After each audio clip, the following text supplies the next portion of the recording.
here at the CMN, and who shows up but Deacon Harold Burke-Sivers. Great to have you here. I'm honored to be here. Thank you, Doug. Behold the Deacon, but it turns out he's got a new book entitled Behold the Man. Now that title sounds vaguely familiar to me. Why?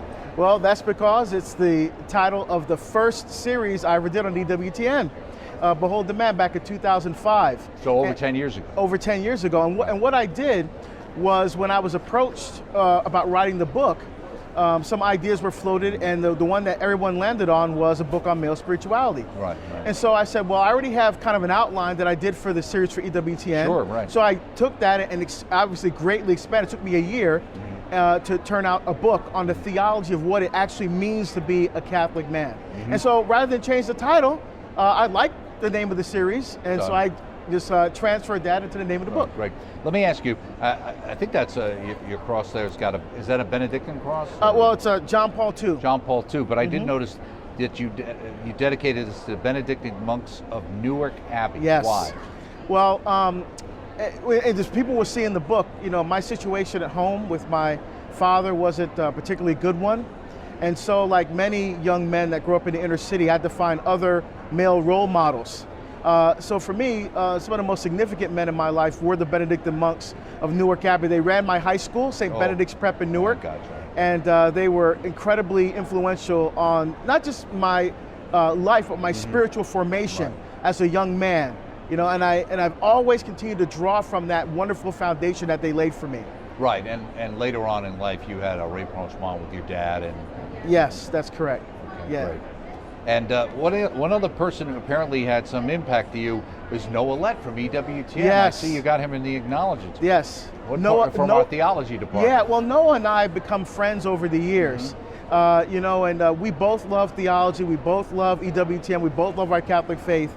And so, every time I come to town, we go out to dinner. We go to a bookstore shopping for theology titles, and we've really developed a friendship over the years, and he's become a wonderful kind of influence theologically. We bounce ideas off each other. He's just a wonderful man of God. Yeah, and an original thinker. You've got here Archbishop Alexander K. Sample did the foreword. Now, did the publishers arrange that, or is that something you arranged? No, it's something I arranged. When I was thinking about the book, and I wanted to, I was thinking about which bishops, because I have the privilege of actually knowing some bishops personally. Right. And I said, well, which one of these guys, would be a really good one to kind of, that I know is really committed to this idea of male spirituality. So I thought of a couple, and finally said, well, wait a minute, I have a great he was new then, Archbishop in Archdiocese of Portland. Right. And so I approached him at the same time of getting the imprimatur for the book, and he said that, at first he didn't have time, but then he started reading the book. Then he said, I'd be happy to write the foreword. Right. Now he writes in here, and he talks about Peter Crave, and talking about the culture of death. We're in a spiritual warfare, and the enemies we face are two. The first is no less than Satan himself and his demons, the fallen angels. The second is sin, our own sin. He goes on to say, the confessor to whom I'm known said, the Lord does not want just part of you. He wants it all. He wants you to give him everything, nothing holding back. And that was him talking about his own confession and realizing that maybe he had become a little lax or lukewarm.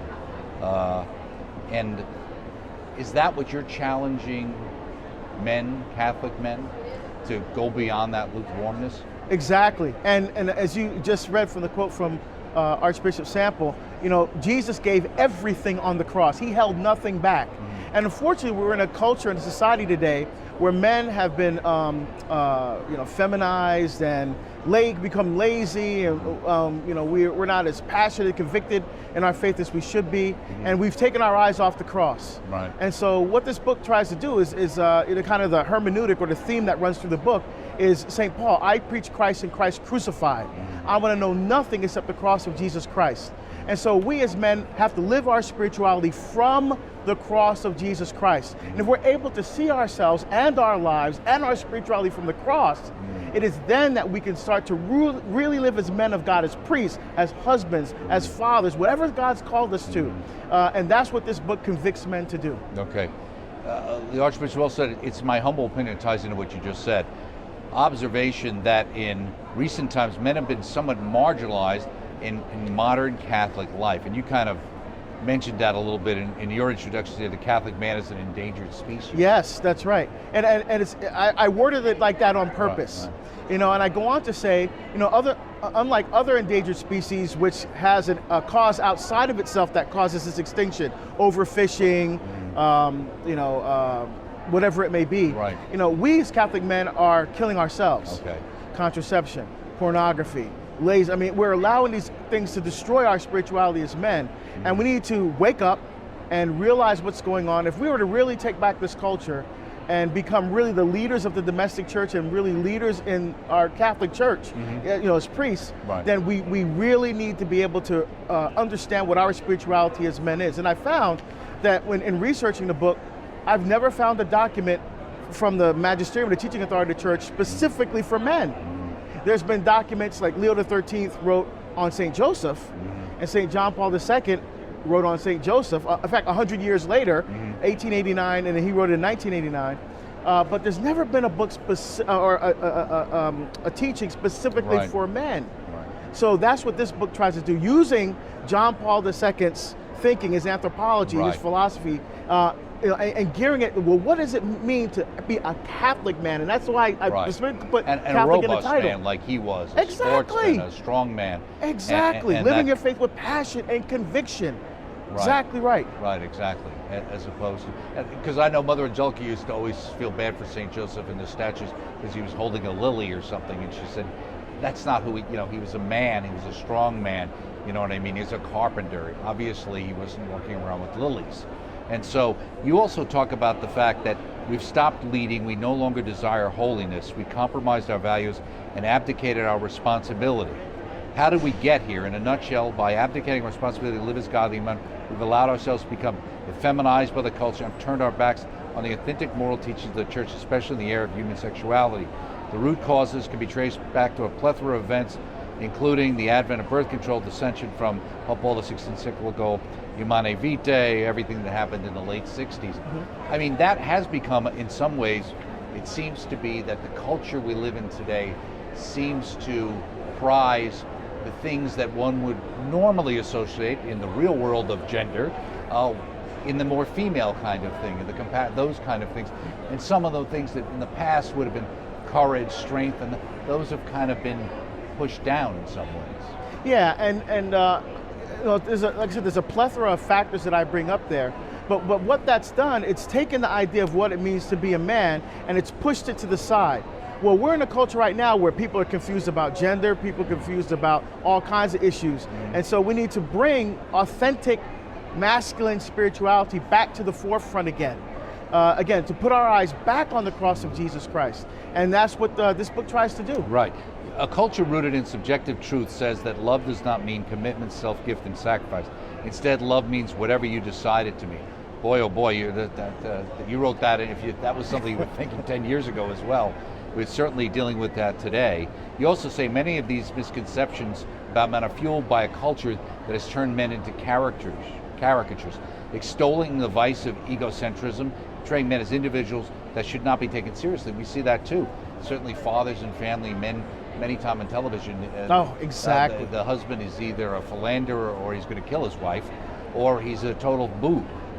Exactly, and you know, or he's not there at all anymore. Well, exactly, because what they're doing is painting the picture of what the culture is seeing amongst men. I said, well, that's not the picture.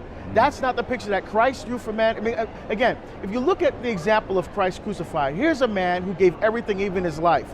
He was completely committed to doing the Father's will. He was completely committed to love and life.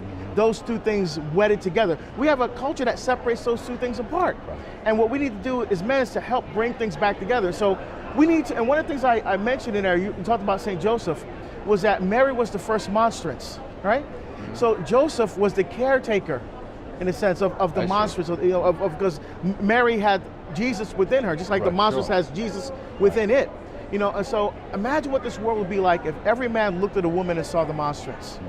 Those are the eyes with which we need to approach this culture and approach our faith if we were to really take back this culture and rebuild a culture of life. Well, you go on to say about some positive developments, including, I'm assuming, some shows on EWTN, including Crossing the Goal and those kind of ones. Despite these positive developments, outmoded stereotypes of male spirituality still linger, leaving many men with the impression, you're right on, developing a spiritually rich interior life is primarily a feminine trait.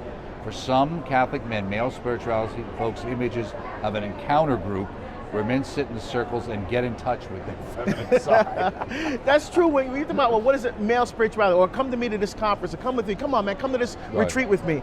Oh, retreat?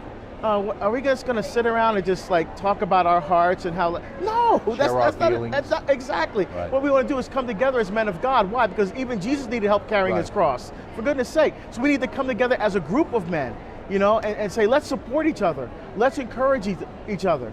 So we're not in this thing alone. We need to. We're all part of a family. And the real key is that in becoming a more faithful Catholic in the Eucharist, and you'll find that you have the ability to be somewhat more open because it deals with your pride. It makes you understand that everybody else who's in the same group with you is suffering and dealing with the same issues. You're not the only one. You don't have to act like you're made of stone. Exactly. And that you don't have any chinks in your armor. Everybody does. Well, look at Christ crucified again.